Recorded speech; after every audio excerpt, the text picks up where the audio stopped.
السلام علیکم۔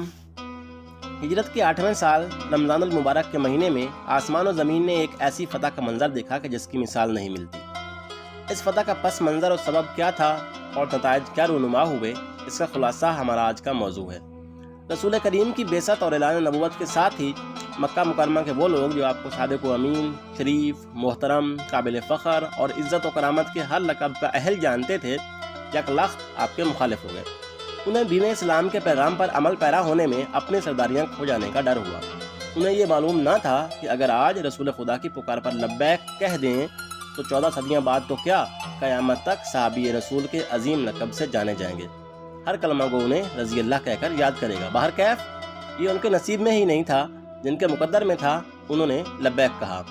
پھر پیارے آقا نے مخالفت کرنے والوں کے ہاتھوں طرح طرح کی اذیتیں اٹھائیں، لیکن صبر و استقامت کا دامن تھامے رکھا۔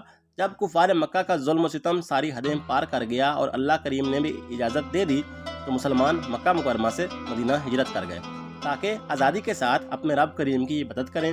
لیکن افسوس کہ کفار مکہ پھر بھی باز نہ آئے اور مسلمانوں کو مدینہ میں بھی اذیت دینے کے در پہ رہے۔ ان کی انہی کارستانیوں کے سبب غزوہ بدر، احد، خندق اور کئی سرایا کا وقوع ہوا۔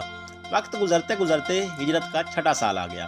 مسلمان مکہ مکرمہ میں بیت اللہ شریف کی زیارت کے لیے بے قرار تھے، چنانچہ رسول کریم 1400 صحابہ کرام کی ہمراہی میں ادائیگی عمرہ کے لیے مکہ کی جانب روانہ ہوئے۔ کفار مکہ نے پھر جفاکاری سے کام لیا اور پرامن مسلمانوں کو مکہ مکرمہ میں داخل ہونے سے منع کر دیا۔ بالآخر طویل مذاکرات کے بعد ایک معاہدہ طے پایا جسے صلح حدیبیہ کا نام دیا گیا۔ ظاہری طور پر اس معاہدے کی اکثر شرائط مسلمانوں کے حق میں بہت سخت تھیں، لیکن اللہ تعالیٰ کے کاموں میں حکمت ہے اور رسول کریم اسی کے بھیجے ہوئے حکیم کائنات ہیں۔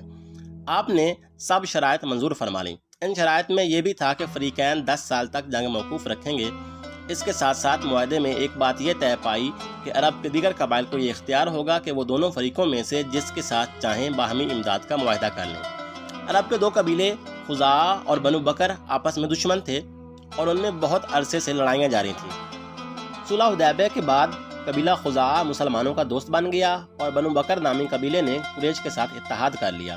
اب چونکہ صلح کے معاہدے کی وجہ سے مسلمانوں کی طرف سے حملے کا کوئی امکان نہیں تھا، اس لیے بنو بکر کی ایک شاخ بنو نفاسہ نے موقع غنیمت جانتے ہوئے کفار قریش کے ساتھ مل کر بنو خزاعہ پر اچانک حملہ کر دیا۔ یہ واضح طور پر صلح حدیبیہ کے معاہدے کی خلاف ورزی تھی، جس میں بنو خزاعہ کو کافی جانی نقصان اٹھانا پڑا۔ اس واقعے کی خبر جب رسول کریم کو ہوئی تو آپ نے قریش کی طرف پیغام بھیجا کہ 3 شرطوں میں سے کوئی ایک شرط قبول کریں۔ خزاعہ کے مقتولین کا خون بہا ادا کریں، بنو نفاسہ کی حمایت سے دستبردار ہو جائیں، یا اعلان کر دیں کہ حدیبیہ کا معاہدہ ٹوٹ گیا۔ کرتا بن عمر نے قریش کا نمائندہ بن کر کہا کہ ہمیں صرف تیسری شرط منظور ہے۔ 10 رمضان المبارک 8 ہجری کو نبی اکرم 10,000 کا لشکر لے کر مکے کی طرف روانہ ہو گئے۔ مکہ پہنچ کر آپ نے یہ رحمت برا فرمان جاری کیا کہ جو شخص ہتھیار ڈال دے گا اس کے لیے امان ہے، جو شخص اپنا دروازہ بند کر لے گا اس کے لیے امان ہے، جو مسجد حرام میں داخل ہو جائے گا اس کے لیے امان ہے۔ مزید فرمایا کہ جو ابو سفیان کے گھر میں داخل ہو جائے اس کے لیے بھی امان ہے۔ پھر آپ نے کعبہ مقدس کو بتوں سے پاک کر کے کعبہ کے اندر نفل ادا فرمایا اور بہر تشریف لا کر خطبہ ارشاد فرمانے کے بعد کفار قریش سے ارشاد فرمایا، بولو تم کو کچھ معلوم ہے کہ آج میں تم سے کیا معاملہ کرنے والا ہوں؟ کفار آپ کی رحمت کو مد نظر رکھتے ہوئے بولے، آپ کرم کرنے والے بھائی اور کرم والے بھائی کے بیٹے ہیں۔ نبی کریم کی رحمت جوش میں آئی اور یوں فرمایا کہ آج تم سے کوئی پوچھ گچھ نہیں، جاؤ تم آزاد ہو۔ بالکل غیر متوقع طور پر یہ اعلان سن کر کفار جوق در جوق دائرہ اسلام میں داخل ہونے لگے۔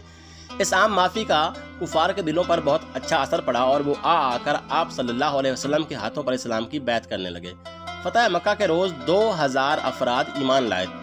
سہیل بن عمرو سرداران قریش میں سے تھے۔ پہلے اس خوف سے اپنے گھر میں بند ہو گئے کہ کہیں مجھے قتل نہ کر دیا جائے، کیونکہ حالت کفر میں انہوں نے اسلام کی بہت زیادہ مخالفت کی تھی۔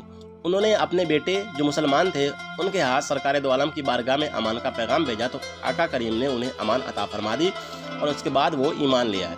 حضرت عبداللہ بن سعد بھی قریش کے سرداروں میں سے تھے اور حضرت عثمان بن عفان کے رضائی بھائی تھے اور اسلام لانے کے بعد مرتد ہو گئے تھے، اس لیے یہ حکم جاری کیا گیا تھا کہ جہاں ملے قتل کر دیا جائے۔ حضرت عثمان انہیں لے کر سرکار مدینہ کی بارگاہ میں حاضر ہوئے اور ان کے لیے امان طلب کی تو سرکار نے امان عطا فرمائی اور بیعت اسلام لے لی۔ یوں یہ بھی مسلمان ہو گئے۔ معاویہ اور اس کا والد ابو سفیان جو اسلام کا بدترین دشمن تھا سمیت کئی اہم شخصیات فتح مکہ کے موقع پر دائرہ اسلام میں داخل ہوئیں۔ امید کرتا ہوں آج کا ٹاپک آپ کو پسند آیا ہوگا۔ چینل سبسکرائب کر کے بیل آئیکن ضرور پریس کریں۔ شکریہ۔